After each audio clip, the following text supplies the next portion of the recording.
संगत जी, प्यार से कहना धन निरंकार जी। आज इस रूप में यहाँ अलवर में जो इतना सुंदर समागम और सभी महापुरुषों की वाणी को श्रवण करने का मौका हर एक ने लिया, और ये भाव कि ये संसार में जहाँ नम्रता प्यार दिलों को विशाल करके जीना है, किसी से भेदभाव करते हुए ऐसे मन के विचार नहीं बनाने, क्योंकि हर एक में यही परमात्मा का निवास है।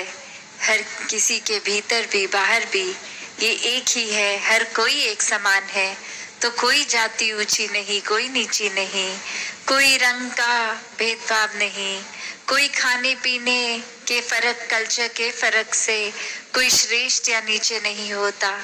संतों ने हमेशा यही सिखाया और आज भी सत्संग में यही बताया कि कैसे हर कोई अपने जीवन में एक भक्ति मार्ग को चुन सकता है। इस परमात्मा ने तो हर एक के अंदर वो पोटेंशियल दिया है कि हर कोई इस परमात्मा स्वरूप बन सकता है। और जैसे अक्सर हम सुनते भी हैं कि इसके विपरीत ऐसे भी एक इंसान हो जाते हैं जिनको हैवान का रूप भी एक दर्जा दे दिया जाता है। तो वही बात है कि ये इंसान के अंदर वो किस रास्ते जाता है, उस पे डिपेंड करता है कि फरिश्ता बनना है या हैवान बनना है।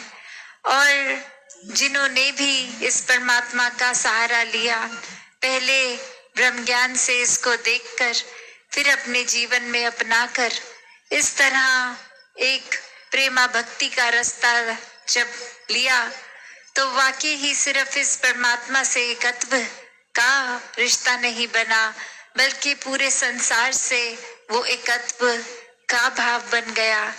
और कैसे फिर अपने जीवन में संतों ने यही अपना जीवन खुद जीकर दिखाया कि हम काम काज पढ़ाई लिखाई कुछ भी कर रहे हैं, वो सारे काम करते करते भक्ति को, उन कामों को भी भक्ति बना सकते हैं।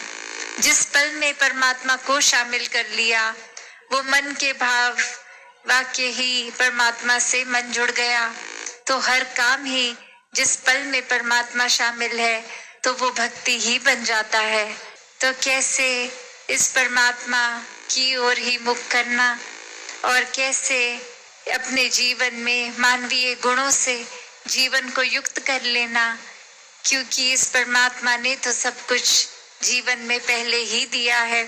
हर एक के अंदर वो भाव आ गए जिस पल परमात्मा आया, और कैसे वो भावों से फिर कुछ समय के लिए ही व्यवहार ठीक रखने लायक जीवन ही नहीं बन के रहता, बल्कि वो आचरण में अच्छाई आती है, क्योंकि ये पता चल जाता है ये सारे मनुष्य के जो गुण है, जो ह्यूमन वैल्यूज, देवीय गुण, ये सब तो एक पहले ही है अंदर, बस उनको जीना शुरू कर देता है। ये रास्ता जो इस रूहान, इस इलाही, इस परमात्मा से आया, वो रूहानियत से इंसानियत में तब्दील होते हुए ये सब गुण अपने आप ही इंसान फिर जीने लगता है। तो कैसे फिर वो बात नहीं कि आज का दिन निकल जाएगा, कल कर लेंगे एक परमात्मा के दर्शन, आज नहीं सत्संग, आज नहीं कल कर लेंगे, तो ये समय ने तो बीतते जाना है। और जैसे बहुत ही खूबसूरती से वो शायर ने भी लिखा कि आज वही कल है जिस कल की तुम चिंता कल कर रहे थे। तो कैसे ये एक हर दिन तो आता जाता है, पर उसको पूरी तरह जीना ही भक्ति है। कैसे इस परमात्मा ने जो पल पल हमें दिए हैं जीवन में, उसको किस तरह से उपयोग में लाना है।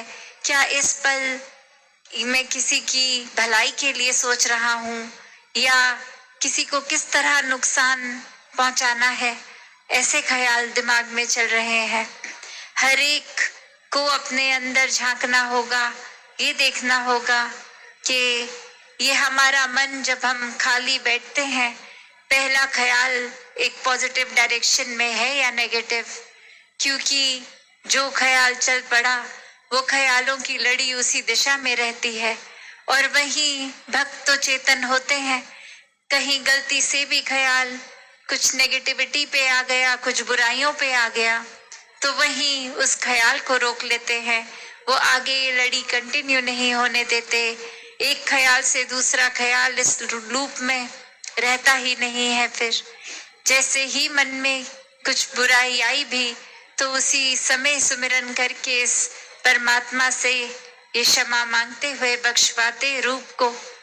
तो ऐसे ही हर कोई अपने जीवन में भक्ति करता जाए, और ये एक उस तरह की अंधविश्वास वाली भक्ति नहीं, ये साक्षात इस परमात्मा को देखकर इसको मन में बसा के फिर प्यार का रिश्ता बना के, ना कि कोई भय से कि परमात्मा का नाम नहीं लेंगे तो जीवन में नुकसान होगा, या परमात्मा का नाम नहीं लिया तो कोई धन दौलत कम हो जाएगी, पर सिर्फ और सिर्फ बिना किसी सौदेबाजी के यही भाव मन का हर एक का कि ये प्यार है परमात्मा से, तो जिनसे प्यार होता है उनका एहसास तो मन में, ये सोच ये ख्याल उन्हीं के इर्द गिर्द हर समय घूमते रहते हैं।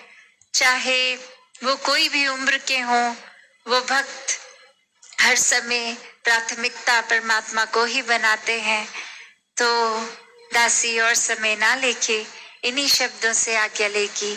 सत्संगत जी, धन निरंकार जी।